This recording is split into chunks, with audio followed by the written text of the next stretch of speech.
Menina age estranhamente perto do pai na clínica. Médico faz ultrassom e começa a entrar em pânico. Parte 1. O doutor Gustavo Mendes conferia os prontuários em seu consultório na Clínica São Rafael, na periferia de São Paulo. Formado há 15 anos pela Universidade de São Paulo, dedicou sua carreira ao atendimento de comunidades carentes.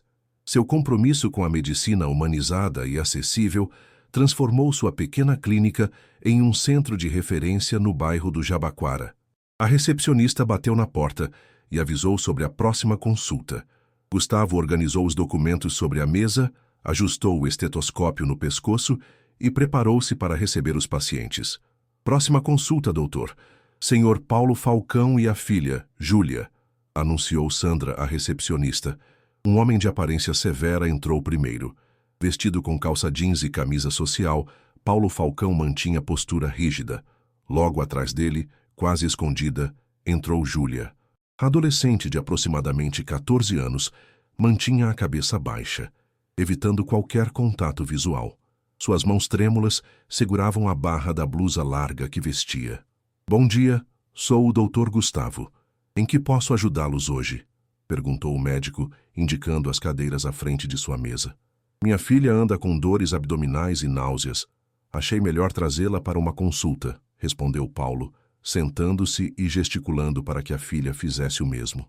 Júlia sentou-se na extremidade da cadeira, como se preparada para fugir a qualquer momento.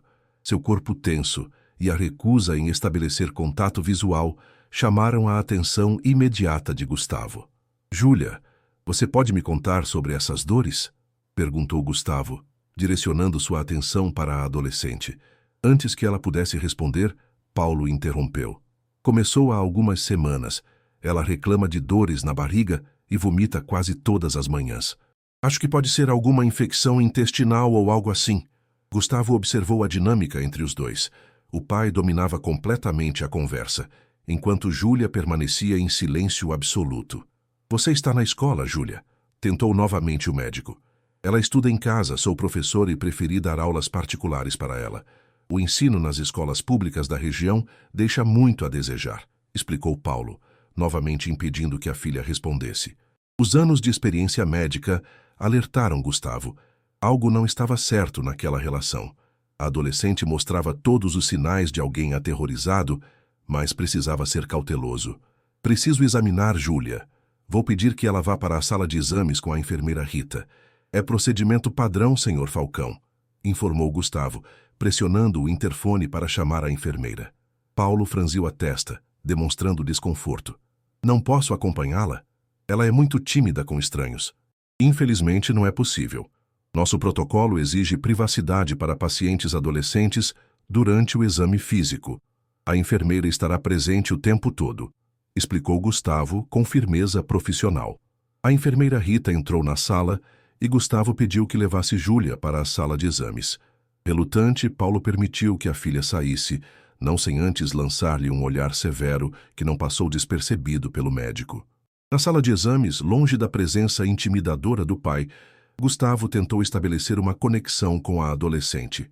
Júlia, você pode me contar sobre essas dores? Estou aqui para ajudar, e tudo o que conversarmos ficará entre nós, garantiu o médico, enquanto a enfermeira preparava os equipamentos. A menina permaneceu em silêncio por alguns segundos, como se avaliasse se podia confiar naquele adulto. Seus olhos, pela primeira vez, encontraram os do médico, revelando um medo profundo. Tenho sentido muitas dores. E enjoos também, sussurrou quase inaudivelmente. Há quanto tempo esses sintomas começaram? Não sei ao certo, talvez 3 meses, respondeu, desviando novamente o olhar. Você poderia deitar na maca para que eu possa examinar seu abdômen? Pediu Gustavo gentilmente. Júlia deitou-se com evidente desconforto. Quando o médico pediu permissão para examinar seu abdômen, ela assentiu rigidamente. Ao palpar a região abdominal, Gustavo notou um volume incomum. Sua experiência médica imediatamente indicou a possibilidade de gravidez. O cenário tornou-se ainda mais perturbador, considerando o comportamento da menina e a autoridade sufocante do pai. Júlia, preciso fazer algumas perguntas importantes e preciso que você seja sincera comigo. Quando foi sua última menstruação? A menina começou a tremer visivelmente. Não sei. Não lembro, murmurou. Precisamos fazer um exame de ultrassom para entender melhor o que está acontecendo. Você concorda? Perguntou o médico, mantendo um tom calmo apesar da crescente preocupação. Júlia assentiu levemente, quase imperceptivelmente. Gustavo pediu à enfermeira que preparasse o equipamento de ultrassom. Enquanto Rita organizava tudo, o médico explicou cada passo para Júlia, tentando reduzir sua ansiedade. O gel frio foi aplicado sobre o abdômen da adolescente, que estremeceu ao contato. Quando Gustavo posicionou o transdutor e a imagem apareceu no monitor, sua suspeita se confirmou da pior maneira possível. Júlia estava grávida, e não de poucas semanas. A enfermeira Rita levou a mão à boca, claramente chocada com a imagem no monitor. Gustavo manteve seu profissionalismo, mas seu coração acelerou diante da situação. O feto já estava bastante desenvolvido, provavelmente em torno de 28 semanas. Mais alarmante ainda, o bebê apresentava sinais de sofrimento fetal, com crescimento comprometido e batimentos cardíacos irregulares. Júlia, você sabia desta gravidez? Perguntou Gustavo com extrema delicadeza. As lágrimas escorreram silenciosamente pelo rosto da menina, que fez um quase imperceptível movimento afirmativo com a cabeça. Você precisa de cuidados médicos imediatos. Tanto você quanto o bebê estão em situação de risco, explicou o médico, limpando o gel do abdômen da paciente. Vou encaminhá-la para o hospital municipal agora mesmo. O terror nos olhos de Júlia intensificou-se. Não posso ir ao hospital. Meu pai não vai deixar, sussurrou com voz trêmula. Júlia, precisamos conversar sobre algo muito importante. O pai do bebê... Começou Gustavo, formulando a pergunta com extremo cuidado. Antes que pudesse terminar, a porta da sala de exames abriu abruptamente. Paulo Falcão entrou, claramente irritado. O que está demorando tanto? Já faz quase meia hora que estão aqui, reclamou ele, olhando suspeitosamente entre o médico e a filha. Gustavo manteve a compostura profissional. Senhor Falcão, precisamos conversar em particular. Poderia me acompanhar até meu consultório? O que está acontecendo? Que exame é esse? Questionou Paulo, notando o equipamento de ultrassom. Por favor, vamos conversar no meu consultório, insistiu Gustavo. Enfermeira Rita, fique com Júlia, por favor. Relutante, Paulo seguiu o médico até o consultório. Assim que a porta se fechou, Gustavo foi direto ao ponto. Senhor Falcão, descobrimos que sua filha está grávida. A gestação já está bastante avançada, aproximadamente no 7º mês, e há complicações preocupantes. Precisamos levá-la imediatamente para o hospital. O rosto de Paulo transformou-se. A irritação deu lugar a uma expressão calculista, seus olhos movendo-se rapidamente, como se avaliasse todas as possibilidades daquela situação. Deve haver algum engano. Júlia não sai de casa sozinha, não tem contato com rapazes. Isso é impossível, respondeu com voz controlada. Não há engano. O ultrassom é conclusivo. E o que mais me preocupa é o estado de saúde dela e do bebê. Há sinais de sofrimento fetal que precisam ser tratados imediatamente, explicou Gustavo, observando atentamente as reações do homem. Paulo passou a mão pelo cabelo, demonstrando nervosismo. Certo, vou levá-la a um hospital particular. Conheço um médico de confiança da família. A situação é urgente, senhor Falcão. Vou preparar o encaminhamento para o hospital municipal agora mesmo. Eles têm uma excelente maternidade de alto risco, insistiu Gustavo, alcançando seu bloco de receituário. Não será necessário. Agradeço sua preocupação, doutor, mas vou cuidar disso pessoalmente. Quanto lhe devo pela consulta? Respondeu Paulo, sacando a carteira do bolso. A situação ficava cada vez mais alarmante. Paulo não demonstrava choque ou indignação sobre a gravidez da filha, apenas preocupação em tirá-la dali o mais rápido possível.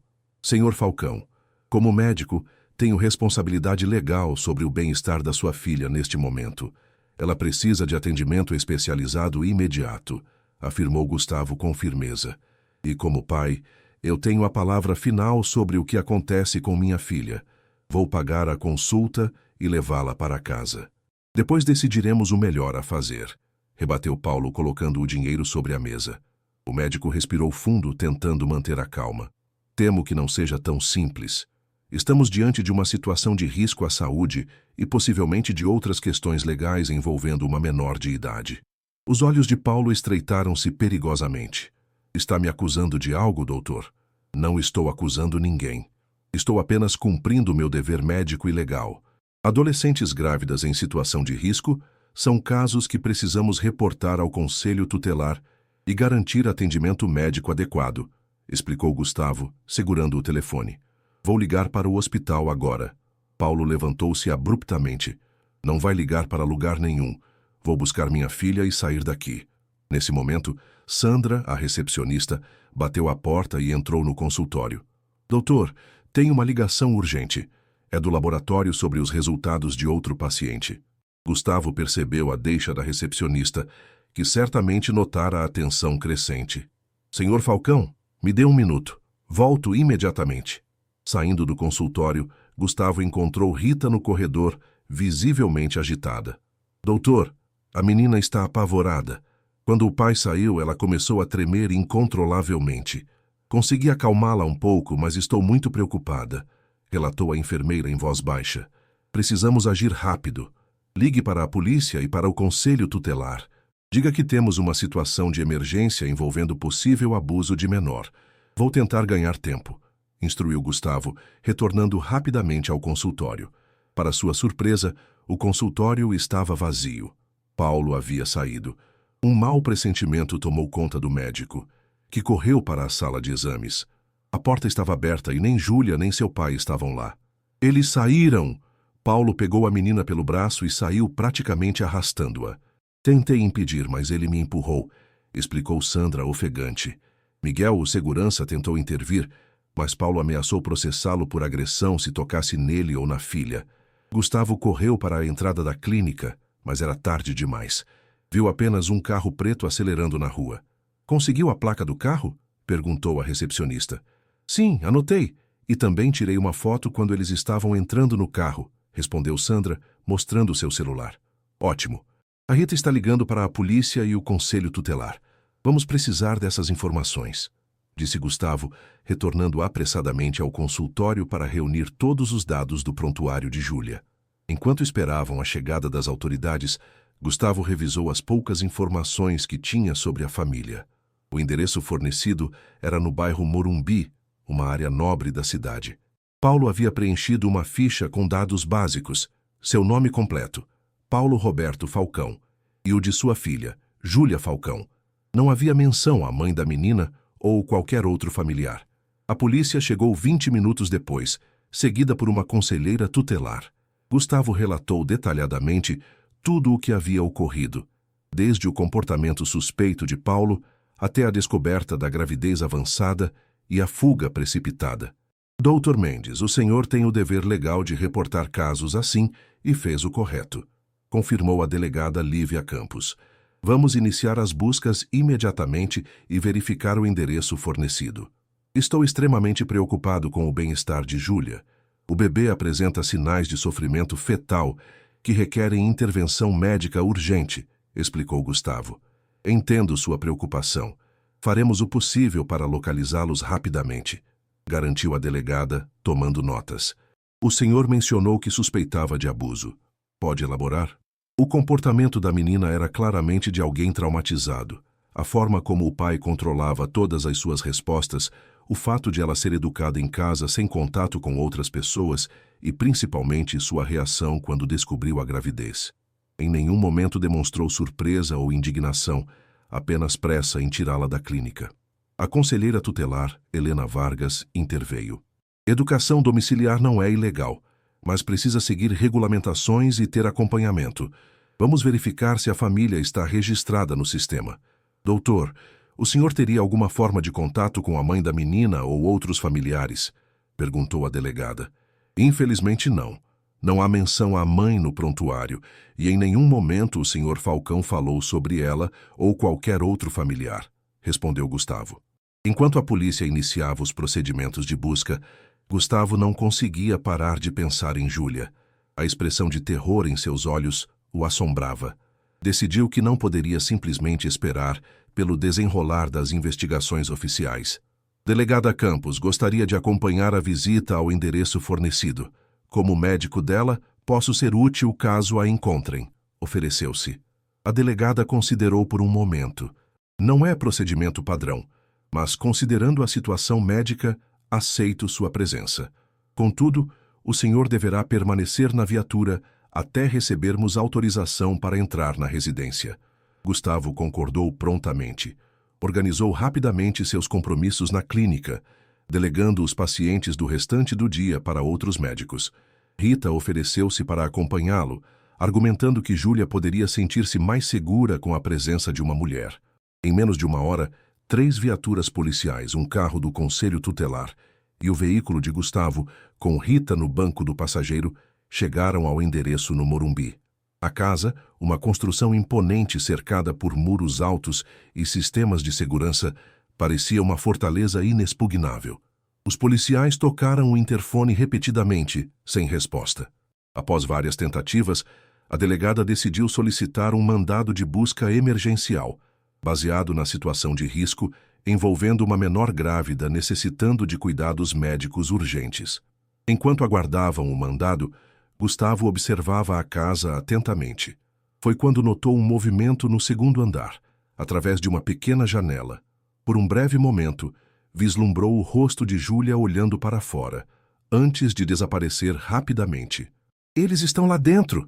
Vi Júlia na janela do segundo andar", informou Gustavo à delegada. Com essa confirmação, a delegada intensificou os esforços para obter o mandado. Enquanto isso, posicionou agentes em todos os possíveis pontos de fuga da residência. O mandado chegou após 40 minutos de tensa espera. A delegada Campos reuniu sua equipe e planejou a entrada. Por precaução, uma ambulância foi chamada para ficar de prontidão.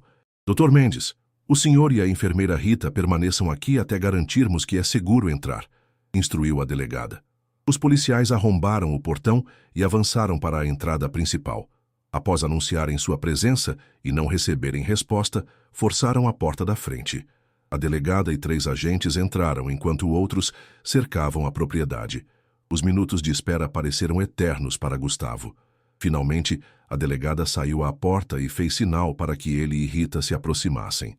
"A casa está praticamente vazia. Parece que saíram às pressas, mas deixaram muita coisa para trás. Não encontramos ninguém, mas há sinais de ocupação recente.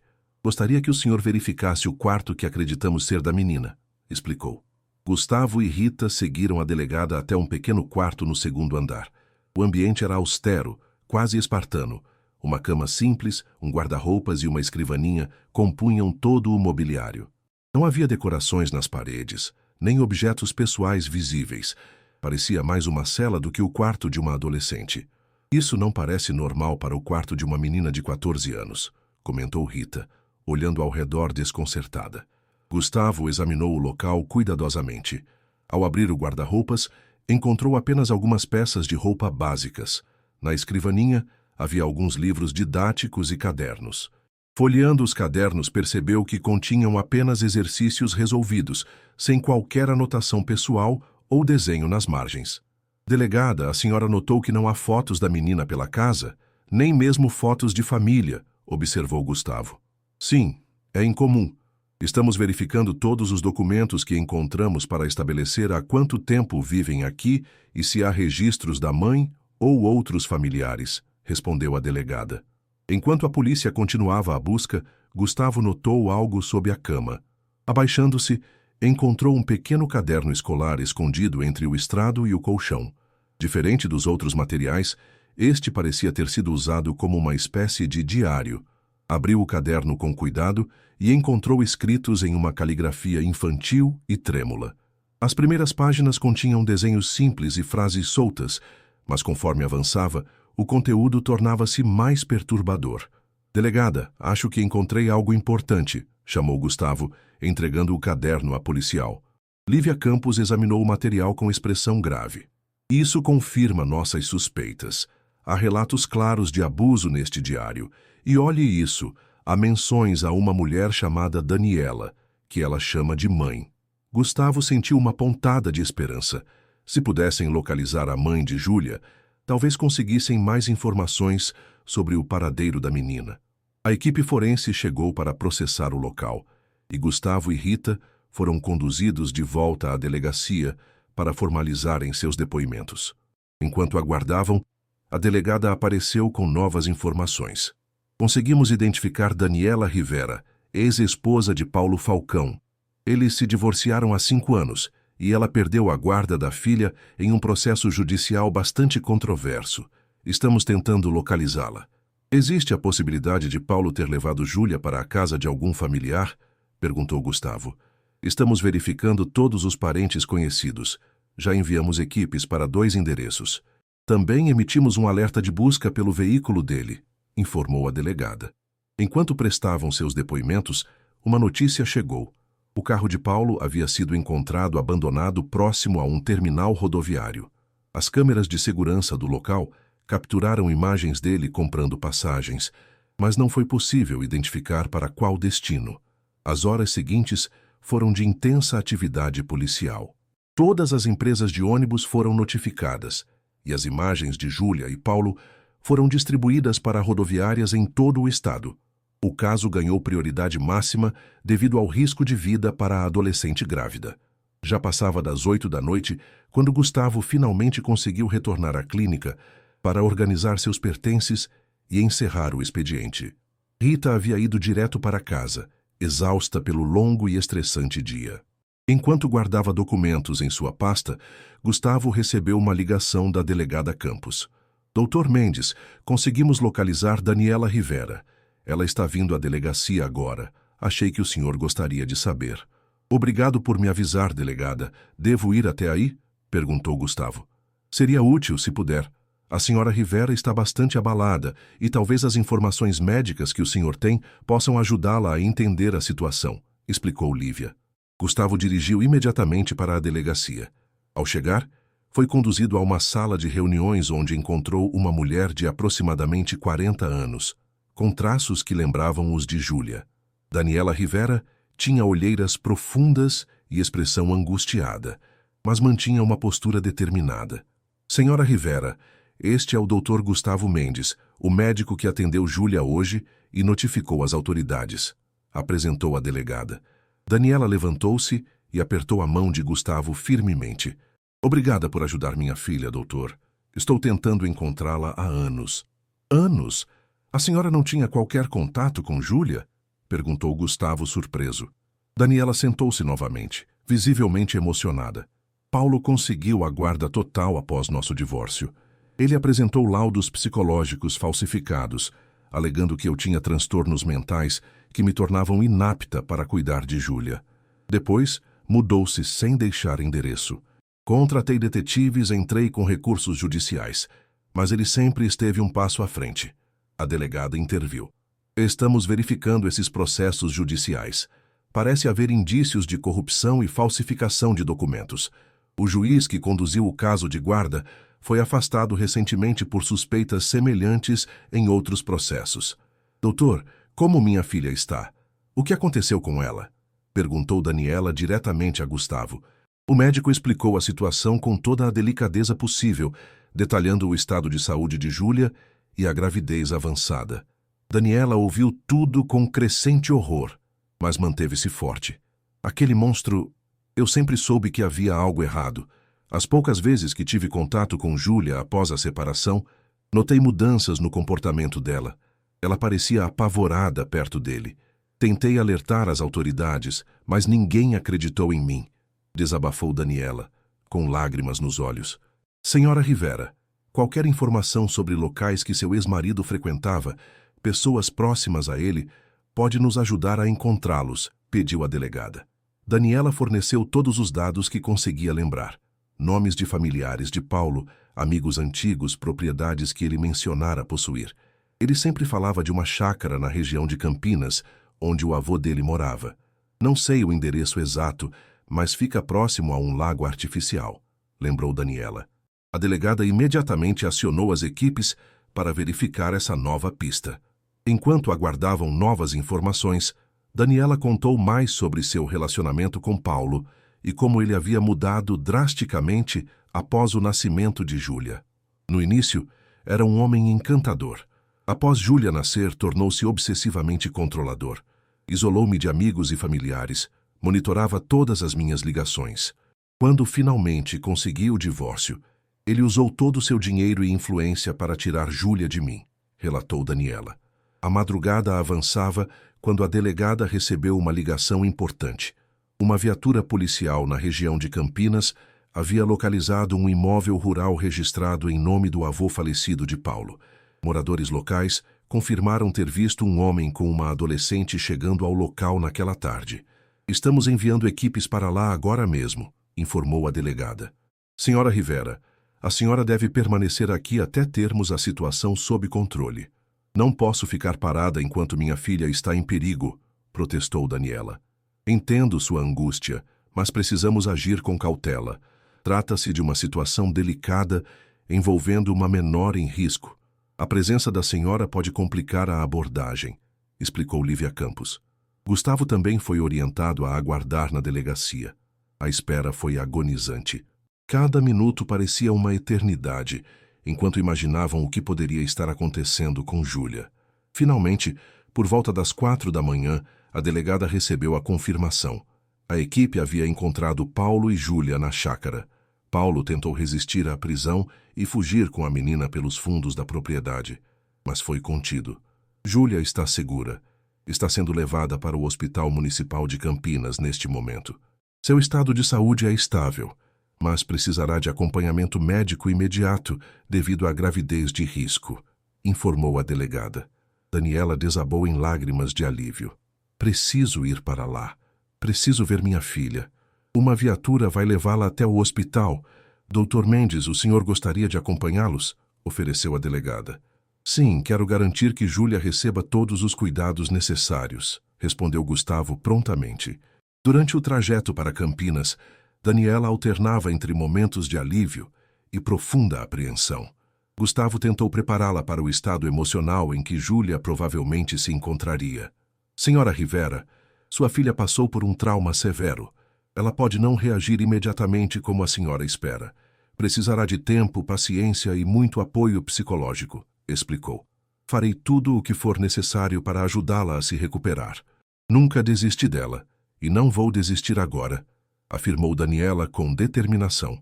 Ao chegarem ao hospital, foram recebidos pela equipe médica responsável pelo caso. Júlia havia sido examinada e estava sob observação.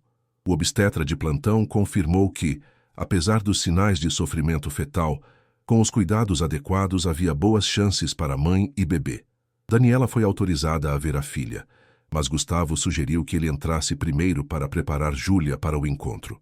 A adolescente estava deitada na cama hospitalar, conectada a monitores que acompanhavam seus sinais vitais e os batimentos cardíacos do bebê. Seu rosto pálido e olhar distante revelavam o profundo trauma que havia sofrido. Júlia? Sou eu, Dr. Gustavo. Lembra de mim da clínica? Perguntou suavemente, aproximando-se da cama. A menina virou levemente o rosto em sua direção. Um vislumbre de reconhecimento passou por seus olhos. Assentiu, quase imperceptivelmente. Você está segura agora, Júlia. Seu pai não pode mais machucá-la. Ele está sob custódia da polícia, informou Gustavo com voz calma e firme. As lágrimas começaram a escorrer silenciosamente pelo rosto da adolescente. Não eram lágrimas de tristeza, mas de alívio, como se um peso enorme tivesse sido retirado de seus ombros. Júlia, tem alguém aqui que quer muito ver você. Sua mãe, Daniela, disse Gustavo, observando atentamente a reação da menina. O corpo de Júlia tensionou-se imediatamente. Seus olhos arregalaram-se em uma mistura de esperança e medo. Minha mãe está morta, sussurrou ela, repetindo o que certamente lhe havia sido dito inúmeras vezes. Meu pai disse que ela morreu em um acidente quando eu era pequena. Seu pai mentiu, Júlia. Sua mãe está viva e passou todos esses anos tentando encontrar você, explicou Gustavo gentilmente. Ela nunca desistiu de você. A confusão era evidente no rosto da adolescente. Anos de manipulação e mentiras haviam distorcido completamente sua percepção da realidade. Você quer vê-la? Ela está aqui fora, esperando, perguntou o médico. Mas só se você quiser. Ninguém vai forçar você a nada. Nunca mais. Júlia ficou em silêncio por alguns momentos, processando aquela nova e inesperada informação. Finalmente, fez um pequeno movimento afirmativo com a cabeça. Gustavo saiu brevemente e retornou com Daniela. A mãe parou à porta do quarto, dominada pela emoção ao ver sua filha após tantos anos. Respirou fundo para se recompor e aproximou-se lentamente da cama. Júlia, disse ela suavemente, com a voz embargada. Minha filha. O reconhecimento foi instantâneo. Apesar dos anos de separação e das mentiras, algo no mais profundo do ser de Júlia reconheceu sua mãe. Seu lábio inferior tremeu e, pela primeira vez, soluços audíveis escaparam de seu peito. Daniela sentou-se cuidadosamente na beira da cama e, com extrema delicadeza, estendeu a mão para tocar a de sua filha. Júlia não recuou. Achei que você estava morta, murmurou a adolescente entre lágrimas. Ele disse que você tinha morrido. Eu nunca deixei de procurar por você nem por um dia, respondeu Daniela, segurando a mão da filha. Ele me tirou você e desapareceu. Mas agora estou aqui e nunca mais vou deixar ninguém machucar você. Gustavo afastou-se discretamente, dando-lhes privacidade para aquele momento tão importante. No corredor, encontrou a obstetra responsável pelo caso, doutora Fernanda Rocha. Como está a situação do bebê? Perguntou Gustavo. A gestação está de fato com complicações. Há sinais de restrição de crescimento intrauterino e algumas alterações na frequência cardíaca. Vamos mantê-la internada para monitoramento constante. Provavelmente teremos que fazer o parto antes do tempo previsto, explicou a médica. E quanto ao estado psicológico dela? Perguntou Gustavo. Nossa equipe de psicologia já foi acionada. Doutora Mariana, especialista em traumas, assumirá o caso. É uma situação extremamente delicada que exigirá acompanhamento de longo prazo, respondeu doutora Fernanda. A delegada Lívia Campos chegou ao hospital algumas horas depois para atualizá-los sobre os desdobramentos do caso. Paulo Falcão está detido. As acusações são gravíssimas. Estupro de vulnerável, cárcere privado, falsificação de documentos, violência psicológica e a lista continua aumentando conforme avançamos na investigação, informou a delegada. O que acontecerá com Júlia agora? Perguntou Gustavo. O Conselho Tutelar já está envolvido. Considerando as circunstâncias e após avaliação preliminar, a guarda provisória será concedida à mãe, Daniela Rivera. Naturalmente haverá acompanhamento constante por assistentes sociais e psicólogos, explicou Lívia. Nos dias que se seguiram, Gustavo visitou Júlia regularmente, acompanhando sua evolução. A cada visita, notava pequenas mudanças. Um olhar mais presente, uma postura menos defensiva, breves momentos em que ela se permitia sorrir.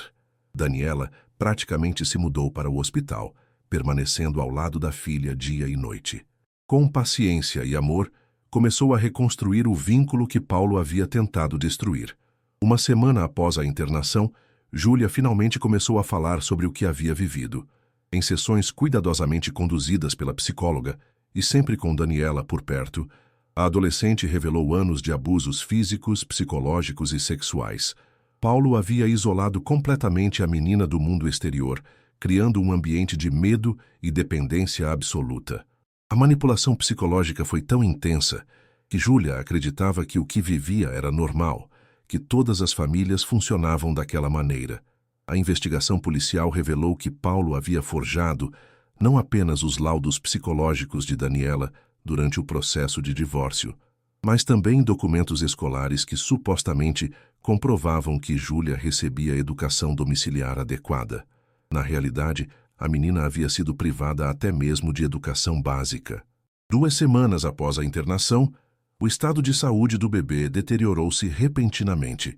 Os batimentos cardíacos tornaram-se erráticos e a equipe médica decidiu realizar uma cesariana de emergência. Júlia, então com 30 semanas de gestação, deu à luz uma menina prematura que foi imediatamente levada para a UTI neonatal. A bebê, pesando apenas 1,2, lutava pela vida com a mesma tenacidade que sua jovem mãe. Quando Júlia recuperou-se o suficiente da cirurgia para visitar a filha na incubadora, sua reação surpreendeu a todos. Em vez de rejeição ou indiferença, como muitos temiam devido às circunstâncias da concepção, ela demonstrou uma preocupação protetora imediata. Ela é tão pequena, sussurrou Júlia, observando a bebê através do vidro da incubadora. Vai ficar bem? Ela é pequena, mas é forte, respondeu a neonatologista. Prematuros dessa idade têm boas chances hoje em dia, com todos os recursos que temos. Daniela, ao lado da filha, perguntou gentilmente: "Você pensou em algum nome para ela?" Júlia refletiu por um momento, olhando para o diminuto ser humano que, apesar de tudo, era inocente de qualquer culpa. Aurora, respondeu finalmente, porque é um novo começo para nós duas. Nas semanas que se seguiram, enquanto a pequena Aurora ganhava força e peso na UTI neonatal, Júlia também iniciava seu longo processo de recuperação. As sessões com a psicóloga tornaram-se mais frequentes, e a adolescente começou a compreender que o que havia sofrido não era sua culpa. Daniela alugou um pequeno apartamento próximo ao hospital para estar sempre perto da filha e da neta. Com a ajuda de assistentes sociais, iniciou os trâmites para regularizar a situação escolar de Júlia, que teria que recuperar anos de educação negligenciada. Um mês após o nascimento, Aurora finalmente recebeu alta hospitalar, pesando já saudáveis 1,8 kg. No mesmo dia, Júlia também foi autorizada a deixar o hospital, embora devesse continuar com acompanhamento médico regular. O apartamento que Daniela havia alugado tornou-se o primeiro lar verdadeiro que Júlia conheceu em muitos anos. Um espaço seguro onde podia, aos poucos, aprender o que significava viver sem medo. Por recomendação da equipe psicológica, Júlia não foi imediatamente exposta a ambientes com muitas pessoas. Seu processo de reintegração à sociedade precisava ser gradual e cuidadoso. Professores particulares foram contratados para ajudá-la a recuperar o tempo perdido nos estudos. Aurora crescia saudável, superando as expectativas médicas para um bebê prematuro. A relação entre Júlia e sua filha se fortalecia a cada dia, com Daniela oferecendo todo o suporte necessário para que a jovem mãe pudesse exercer sua maternidade de maneira saudável, apesar de sua própria infância traumática. O julgamento de Paulo Falcão foi marcado para ocorrer em sigilo absoluto, devido à gravidade dos crimes e à proteção da identidade de Júlia. As provas contra ele eram contundentes, incluindo o diário da menina, os depoimentos médicos e os resultados de exames de DNA que confirmavam ser ele o pai do bebê de Júlia. Enquanto a justiça seguia seu curso, Gustavo mantinha contato regular com a família. Suas visitas, inicialmente profissionais, tornaram-se encontros de amizade e apoio. O médico que havia notado os sinais de abuso e agido prontamente tornou-se um ponto de referência positiva na vida de Júlia, um exemplo de que existiam homens bons e confiáveis no mundo. 3 meses após o nascimento de Aurora, Júlia sentiu-se pronta para dar um passo importante em sua recuperação. Durante uma sessão de terapia, expressou o desejo de agradecer pessoalmente a todos que haviam contribuído para seu resgate. Uma pequena reunião foi organizada na casa de Daniela. Além de Gustavo, foram convidados a enfermeira Rita, a delegada Lívia Campos, a psicóloga doutora Mariana e a assistente social que acompanhava o caso. Quando todos estavam presentes, Júlia, segurando Aurora nos braços, fez um breve discurso que deixou todos emocionados. "Eu não sabia que existia outro mundo além daquele em que eu vivia", disse ela com voz serena. "Não sabia que poderia ser diferente. Cada um de vocês me mostrou que há pessoas boas, que se importam, que ajudam sem querer machucar. Obrigada por me darem uma nova vida, por darem a Aurora a chance de crescer em um lugar seguro." A reunião, embora emocionalmente intensa, representou um marco significativo na jornada de recuperação de Júlia. Era a primeira vez que conseguia falar abertamente sobre sua experiência diante de várias pessoas, sem ser dominada pelo medo paralisante que por tanto tempo a acompanhara. Naquele mesmo dia, Gustavo recebeu uma notícia importante. O Conselho Regional de Medicina havia decidido reconhecer sua atuação no caso de Júlia com uma menção honrosa por conduta ética exemplar.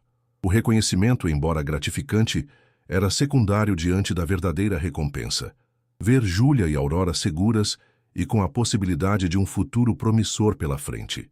A caminho de casa, após a reunião, Gustavo refletiu sobre como um dia aparentemente comum em sua clínica havia se transformado em um ponto de virada na vida de tantas pessoas. Como médico, sempre soube da importância de estar atento não apenas aos sintomas físicos, mas também aos sinais menos evidentes que poderiam indicar sofrimento. O caso de Júlia reforçou para ele e toda a sua equipe a necessidade de manter-se vigilante, de seguir protocolos, de confiar na intuição profissional quando algo parece errado. A diferença entre agir ou ignorar poderia significar, como neste caso, a diferença entre vida e morte. 6 meses após o resgate de Júlia, Paulo Falcão foi condenado a 30 anos de prisão sem direito a benefícios iniciais devido à natureza hedionda dos crimes. A sentença, embora não pudesse apagar o sofrimento causado, representava o reconhecimento oficial do mal que havia infligido e a garantia de que não poderia ferir mais ninguém. Júlia, aos poucos, retomava atividades normais para sua idade. Começou a frequentar aulas em um programa especial que permitia recuperar o tempo perdido em seu desenvolvimento educacional. Aurora, já com 6 meses, era uma bebê sorridente e saudável, sem sequelas da prematuridade. Daniela, finalmente reunida com sua filha e agora avó, dedicava-se integralmente a proporcionar o ambiente familiar estável e amoroso que Júlia precisava. O laço entre mãe e filha, que Paulo tentara destruir, fortalecia-se dia após dia, provando ser mais poderoso que todas as mentiras e manipulações. Gustavo, mantendo seu compromisso com a medicina comunitária, continuou seu trabalho na Clínica São Rafael. O caso de Júlia sensibilizou-o para a necessidade de treinamento específico, em reconhecimento de sinais de abuso, e ele passou a organizar workshops para profissionais de saúde da região. Em uma tarde de outono, quase um ano após o dia fatídico em que Júlia entrara em seu consultório, Gustavo recebeu um envelope contendo um cartão feito à mão. Dentro, uma foto de Júlia sorrindo com Aurora nos braços, e uma mensagem simples, mas profunda. Dr. Gustavo, obrigada por ver além das aparências naquele dia. Sua coragem mudou nossas vidas para sempre. Júlia e Aurora. O médico guardou o cartão em sua gaveta, junto com outros pequenos tesouros acumulados ao longo de anos de prática médica. Cada um deles representava não apenas vidas salvas no sentido físico, mas existências transformadas pelo simples ato de prestar atenção, de se importar verdadeiramente. O caso de Júlia Falcão transformou-se em um estudo de referência para profissionais de saúde, assistentes sociais e forças policiais. As lições aprendidas sobre a importância da ação coordenada e rápida em casos de suspeita de abuso serviram para aprimorar protocolos e salvar outras vítimas em situações semelhantes. Para Júlia, o caminho de recuperação seria longo e por vezes doloroso. Os traumas não desapareceriam da noite para o dia, mas com o suporte adequado e o amor incondicional de sua mãe, ela tinha agora a oportunidade de construir uma vida baseada não no medo, mas na esperança. Aurora cresceria conhecendo apenas esta nova realidade, uma família que a amava, protegida das sombras do passado. O ciclo de abuso que Paulo tentara perpetuar havia sido quebrado graças à coragem de um médico que decidiu seguir sua intuição naquela manhã aparentemente comum na Clínica São Rafael. E assim, em um pequeno apartamento no subúrbio de São Paulo, 3 gerações de mulheres, Daniela, Júlia e Aurora, demonstravam diariamente que mesmo das situações mais sombrias pode nascer a luz da esperança e da renovação. A pequena Aurora, como seu nome sugeria, representava o alvorecer de um novo dia para toda a família. O trauma vivido por Júlia jamais seria esquecido, mas também não definiria seu futuro. A cada pequena conquista diária, um sorriso genuíno, uma noite sem pesadelos, a confiança para fazer uma nova amizade, ela provava que a resiliência humana pode superar até mesmo as experiências mais devastadoras. E para o Dr. Gustavo Mendes, a lição mais valiosa de toda sua carreira médica se consolidou. Por trás de cada sintoma físico pode haver uma história não contada, e a verdadeira medicina vai muito além de diagnósticos e medicamentos. Às vezes, o ato médico mais importante é simplesmente ouvir o que não está sendo dito e ter a coragem de agir quando algo parece errado. O inverno paulistano chegava ao fim quando Gustavo recebeu o convite oficial para depor no julgamento de Paulo Falcão. A data marcada seria dentro de 2 semanas, encerrando quase um ano de investigações e preparativos processuais. O médico guardou a notificação em sua pasta e continuou atendendo seus pacientes na Clínica São Rafael, que agora contava com um protocolo específico para a identificação de casos de abuso. A história de Júlia havia sensibilizado toda a equipe. Sandra, a recepcionista, fez um curso de capacitação para reconhecer sinais de violência doméstica. Rita, a enfermeira que esteve presente desde o primeiro atendimento, tornou-se voluntária em uma ONG de proteção a crianças e adolescentes. A pequena clínica do Jabaquara transformou-se em um ponto de referência para casos semelhantes. Na tarde anterior ao julgamento, Gustavo recebeu uma ligação de Daniela Rivera. Doutor, Júlia está muito ansiosa com o depoimento de amanhã. Seria possível o senhor passar aqui? Acho que se conversasse com ela, poderia acalmá-la um pouco, pediu Daniela. Claro, posso ir após o expediente. Estarei aí por volta das 7, respondeu Gustavo. O apartamento de Daniela ficava em um conjunto residencial simples, mas bem cuidado, no bairro do Ipiranga. Quando Gustavo chegou, foi recebido por uma Daniela visivelmente preocupada. Obrigada por vir, doutor. Júlia respeita muito o senhor. Sua presença vai ajudá-la, disse Daniela, conduzindo-o até a sala. Júlia estava sentada no sofá, segurando Aurora, que agora contava 1 ano de idade. A bebê saudável e sorridente era a prova viva da resistência daquela família. Ao ver Gustavo, Júlia esboçou um tímido sorriso. Olá, Júlia. Como você está? Perguntou Gustavo, sentando-se na poltrona próxima ao sofá. Nervosa com a manhã, respondeu ela sinceramente, ajeitando Aurora em seu colo. Não quero vê-lo. Você não precisará olhar para ele se não quiser. O juiz permitirá que você preste depoimento em uma sala separada, com transmissão por vídeo. Aí estaremos todos lá para apoiá-la. Sua mãe, eu, a delegada Lívia, sua psicóloga, explicou Gustavo. Tenho medo que ele consiga escapar, que venha atrás de nós, confessou Júlia, verbalizando seu maior temor. As provas contra ele são irrefutáveis, Júlia. O DNA de Aurora, seu depoimento, as evidências médicas e psicológicas, os registros falsos que ele criou. Não há como ele escapar da justiça, assegurou o médico. Aurora, alheia à gravidade da conversa, balbuciou alegremente e estendeu os bracinhos para Gustavo. Após um momento de hesitação, Júlia permitiu que o médico pegasse a bebê no colo. Ela gosta do senhor, comentou Júlia, observando a filha sorrir para Gustavo. É uma menina linda e forte, assim como a mãe dela, respondeu Gustavo, devolvendo Aurora para os braços de Júlia. Amanhã será difícil, não vou mentir, mas será também o encerramento de um capítulo. Depois disso, vocês poderão seguir adiante sem a sombra dele pairando sobre suas vidas. A conversa continuou por mais algum tempo, com Gustavo esclarecendo dúvidas sobre o processo judicial e reforçando que Júlia estaria protegida durante todo o procedimento. Quando se despediu, notou que a jovem parecia mais tranquila.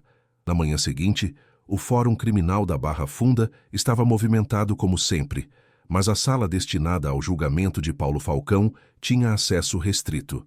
Por se tratar de crime envolvendo menor de idade, o processo corria em segredo de justiça. Gustavo encontrou Daniela e Júlia na sala reservada para testemunhas. Aurora havia ficado sob os cuidados de uma assistente social conhecida da família. A delegada Lívia Campos e a psicóloga doutora Mariana também estavam presentes oferecendo suporte. Doutor Mendes, que bom que chegou, cumprimentou a delegada. O julgamento começará em meia hora. O senhor será a primeira testemunha, depois a enfermeira Rita e, por último, Júlia, que prestará depoimento por videoconferência daqui mesmo.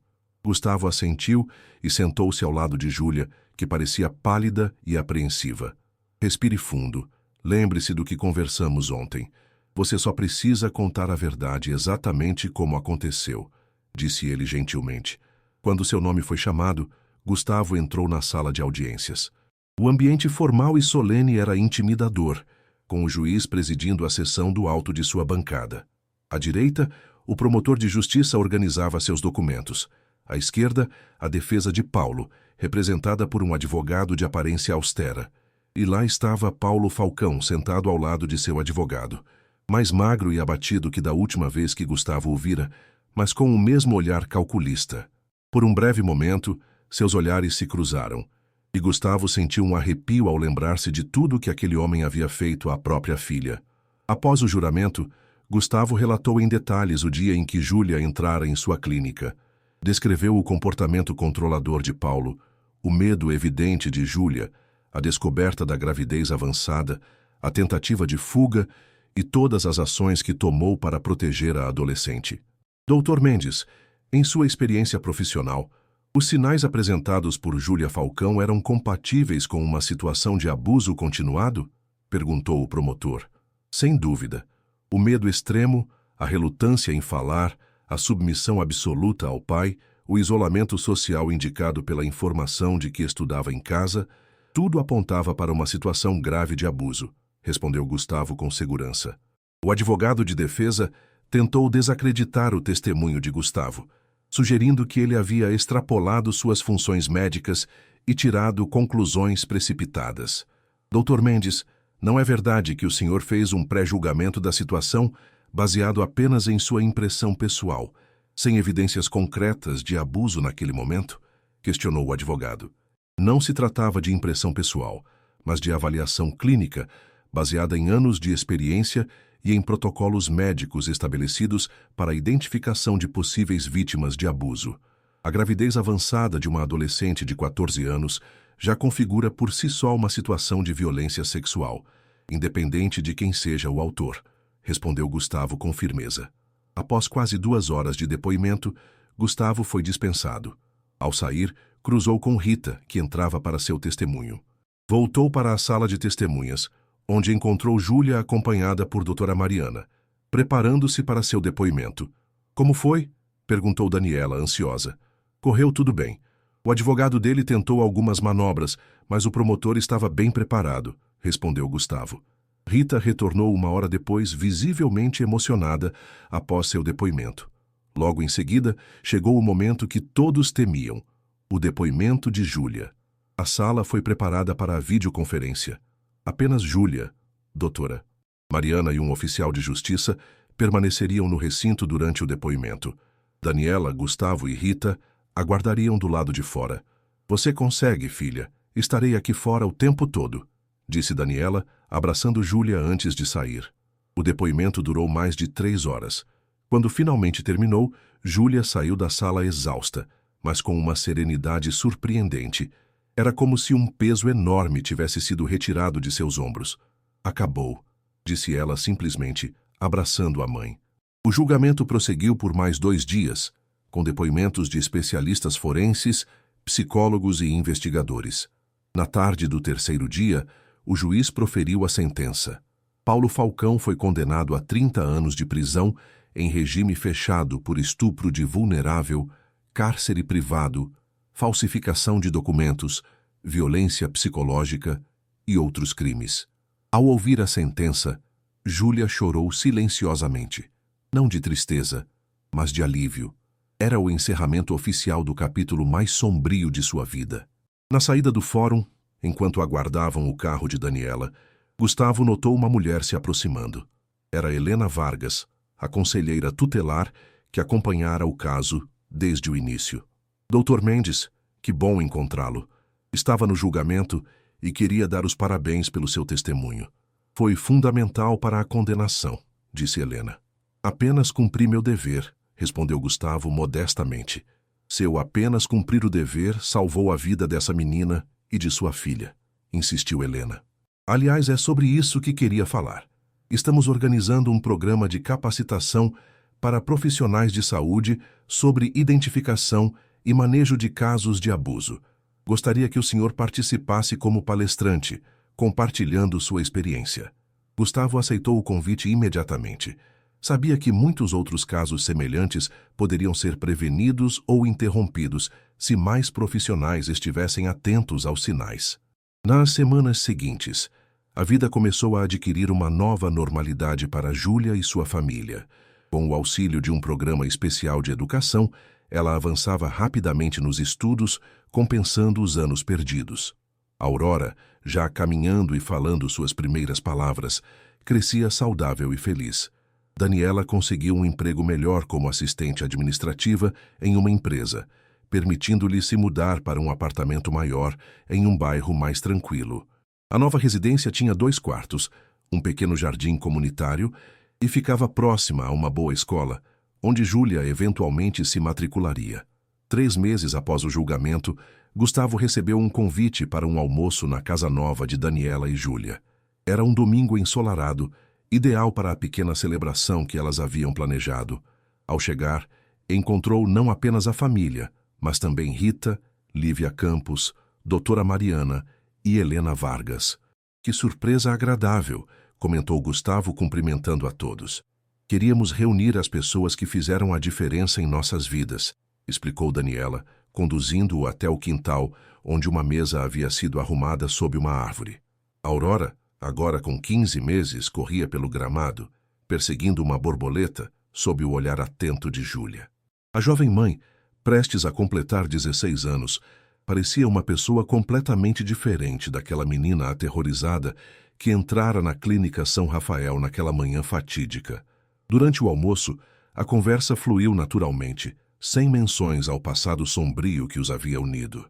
Falaram sobre projetos futuros, sobre o desenvolvimento surpreendente de Aurora, sobre as novas oportunidades que surgiam para Júlia. Foi aceita no curso preparatório para o supletivo, anunciou Júlia timidamente durante a sobremesa. Se tudo correr bem, posso concluir o ensino fundamental no próximo ano. Isso é maravilhoso, exclamou Gustavo sinceramente. Já pensou no que gostaria de fazer depois? Júlia hesitou por um momento, como se temesse compartilhar um sonho muito ousado.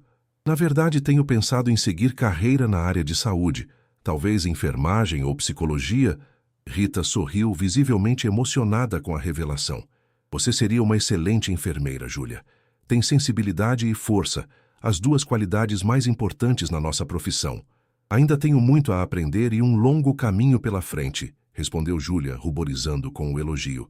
Mas agora sei que posso sonhar, que tenho um futuro. Após o almoço, enquanto os outros conversavam na sala, Júlia chamou Gustavo para mostrar algo em seu quarto. Era um pequeno mural de fotos e recortes que ela havia montado na parede. Minha terapeuta sugeriu que eu criasse um mural de gratidão, com imagens e palavras que representassem coisas boas em minha vida, explicou ela. O mural continha fotos de Aurora em diferentes momentos, de Daniela, da nova casa, alguns desenhos feitos por Júlia e, para surpresa de Gustavo, uma foto dele tirada no dia do almoço de agradecimento, alguns meses antes. Queria que soubesse que nunca esquecerei o que fez por nós, disse Júlia simplesmente. O senhor me ensinou que existem pessoas boas no mundo, que se pode confiar e pedir ajuda.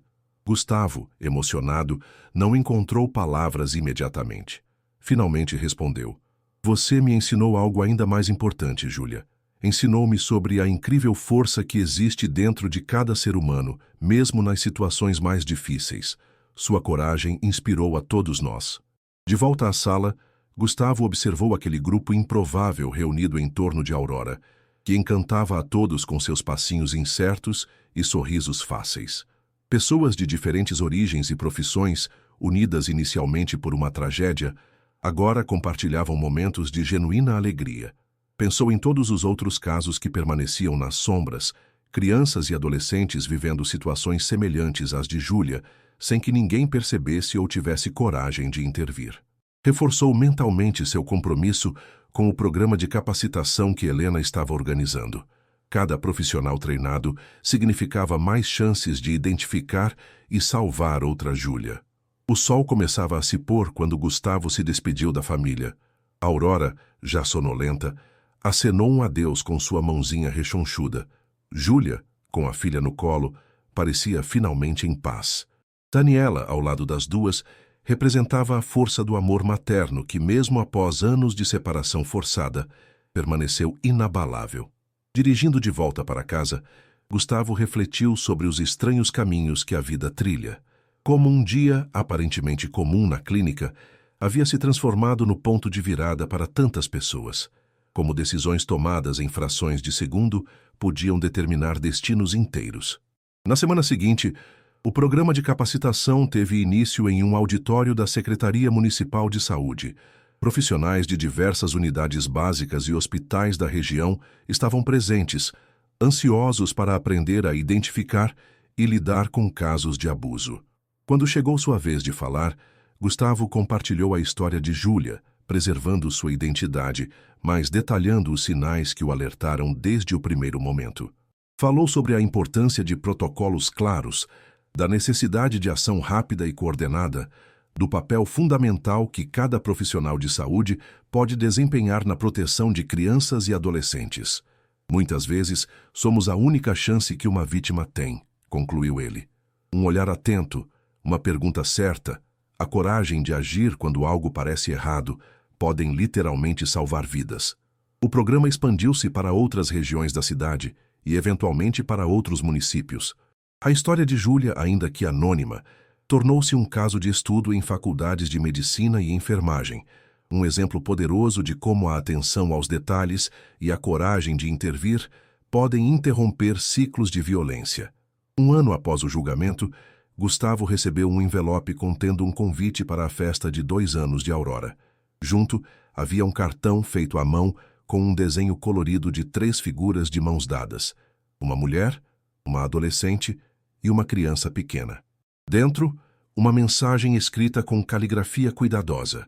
Dr. Gustavo, gostaríamos muito que estivesse presente nesta data tão especial para nossa família. A Aurora completa 2 anos e eu comemoro 1 ano de liberdade.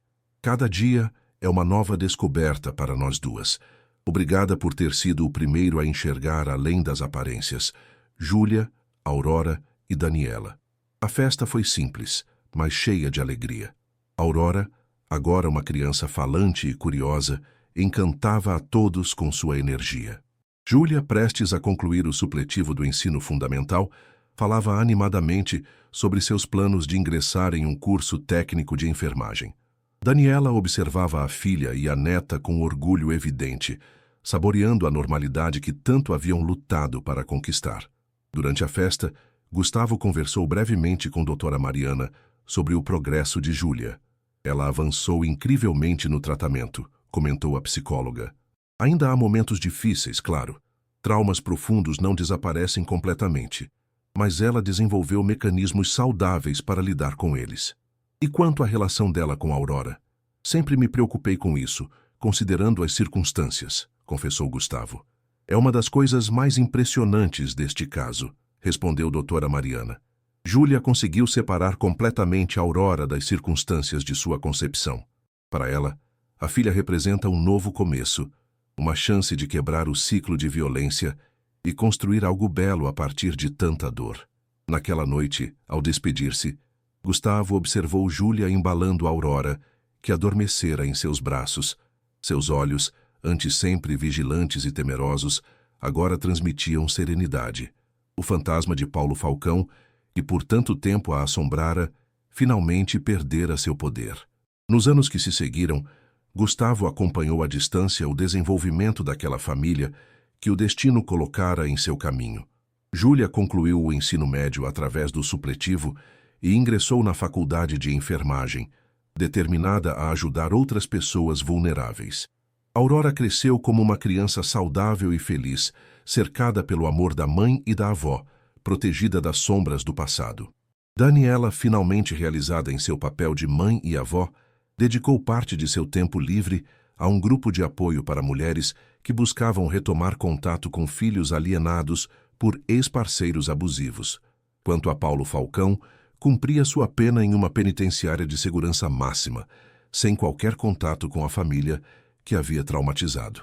Seus recursos judiciais foram sistematicamente negados e a justiça, que uma vez falhou com Daniela e Júlia, agora garantia que ele pagaria integralmente pelos crimes cometidos.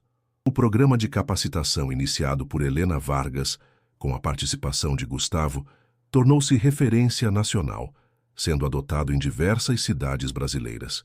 Centenas de profissionais de saúde foram treinados para identificar sinais de abuso e violência doméstica, resultando na proteção de inúmeras vítimas antes invisíveis ao sistema. A Clínica São Rafael, no Jabaquara, continuou seu trabalho junto à comunidade, agora com protocolos específicos para casos suspeitos de violência. Rita, inspirada pela trajetória de Júlia, especializou-se em enfermagem pediátrica, com foco em crianças em situação de vulnerabilidade. Em um dia comum de outono, 5 anos após o primeiro encontro com Júlia, Gustavo recebeu uma visita inesperada na clínica. Após atender seu último paciente do dia, encontrou na sala de espera uma jovem mulher acompanhada por uma menina de aproximadamente 6 anos. Doutor Gustavo, cumprimentou Júlia, agora uma adulta confiante vestindo o uniforme de estagiária de enfermagem do Hospital Municipal. Espero que não se importe com nossa visita surpresa. Aurora insistiu em conhecer o consultório onde tudo começou. Mamãe disse que foi aqui que o senhor nos salvou, disse Aurora com a simplicidade própria das crianças. Ela disse que eu não existiria se não fosse por você. Gustavo abaixou-se para ficar na altura da menina. Sua mãe é muito gentil, Aurora, mas a verdade é que foi ela quem salvou vocês duas com sua coragem. Eu apenas ajudei um pouquinho. Aurora entregou a Gustavo um desenho colorido que mostrava 3 figuras. Uma menina pequena, uma mulher jovem e um homem de jaleco branco, todos de mãos dadas sob um grande sol amarelo. Fiz para o senhor, explicou ela. Mamãe disse que é importante lembrar das pessoas que nos ajudam. Júlia observava a cena com olhos marejados. Estou finalizando meu estágio no hospital. Se tudo correr bem, me formo no próximo semestre, contou ela. Consegui uma vaga no programa de enfermagem familiar. Vou trabalhar com famílias em situação de risco. Não consigo imaginar pessoa mais qualificada para isso, respondeu Gustavo sinceramente. Antes de saírem, Júlia entregou a Gustavo um envelope. É um convite para minha formatura. Significaria muito para mim se pudesse estar lá. Não perderia por nada, garantiu ele. Observando mãe e filha se afastarem de mãos dadas, Gustavo sentiu a certeza de que, apesar de todas as sombras que ainda existiam no mundo, havia também muita luz. E que, às vezes, um simples gesto de atenção e coragem poderia desencadear uma cadeia de transformações capazes de salvar não apenas vidas presentes, mas também vidas futuras. O desenho de Aurora encontrou lugar de destaque na parede de seu consultório, ao lado de seu diploma e de outras memórias importantes. Era um lembrete diário de que a medicina vai muito além de diagnósticos e medicamentos. É, acima de tudo, o compromisso de enxergar o ser humano por completo, de ouvir o que não está sendo dito e de ter a coragem de agir quando algo parece errado. Naquela manhã aparentemente comum na Clínica São Rafael, quando uma adolescente assustada entrou em seu consultório acompanhada por um pai controlador, Gustavo Mendes não poderia imaginar como sua vida e a de tantos outros seriam transformadas. Mas seguiu sua intuição, seu treinamento e seu senso de dever. E isso fez toda a diferença. A história de Júlia, Aurora e Daniela continua sendo escrita a cada dia, página após página de uma narrativa que, apesar de ter começado nas sombras, encontrou seu caminho para a luz. Uma história que lembra a todos que, mesmo nas situações mais desesperadoras, sempre há esperança, e que a coragem de uma única pessoa pode desencadear ondas de transformação capazes de mudar vidas por gerações. Sentado em seu consultório ao final daquele dia, com o desenho colorido de Aurora em suas mãos, Gustavo refletiu sobre o verdadeiro significado de sua profissão. Não era apenas tratar doenças ou aliviar sintomas, mas estar presente nos momentos cruciais da vida das pessoas, atento aos sinais menos evidentes, disposto a ir além do protocolo quando necessário. Enquanto guardava seus pertences para encerrar mais um dia de trabalho, Gustavo pensou em quantas outras Júlias poderiam estar naquele exato momento precisando que alguém notasse sua dor silenciosa. Quantas crianças e adolescentes viviam presos em situações de abuso, invisíveis aos olhos de uma sociedade muitas vezes indiferente ou despreparada para reconhecer os sinais. Seu compromisso com o programa de capacitação renovava-se a cada novo profissional treinado, a cada história de intervenção bem-sucedida que chegava ao seu conhecimento. A semente plantada a partir do caso de Júlia havia florescido em uma rede de proteção que se expandia continuamente. Na noite da formatura de Júlia, o auditório da faculdade estava lotado. Familiares e amigos dos formandos ocupavam cada assento disponível. Gustavo, sentado ao lado de Daniela e Aurora, observava com orgulho evidente quando o nome de Júlia Falcão Rivera foi chamado. A jovem, vestida com a beca tradicional, caminhou confiante para receber seu diploma.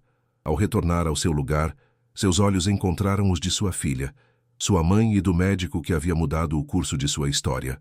Um olhar que continha gratidão, mas, sobretudo, a certeza de um futuro construído com suas próprias mãos. Depois da cerimônia, durante a pequena celebração familiar, Júlia compartilhou a notícia de que havia sido contratada por uma unidade básica de saúde na periferia da cidade, onde trabalharia com famílias em situação de vulnerabilidade. Quero fazer pelos outros o que fizeram por mim, explicou ela.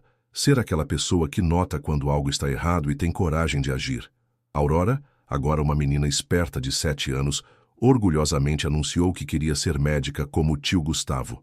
Daniela, realizada em seu papel de mãe e avó, observava a cena com olhos marejados, recordando o longo e doloroso caminho que haviam percorrido até ali.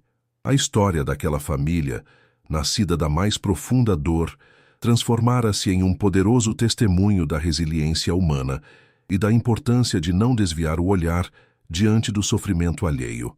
E para o Dr. Gustavo Mendes, cada novo dia em sua clínica no Jabaquara trazia a oportunidade de fazer a diferença na vida de mais alguém.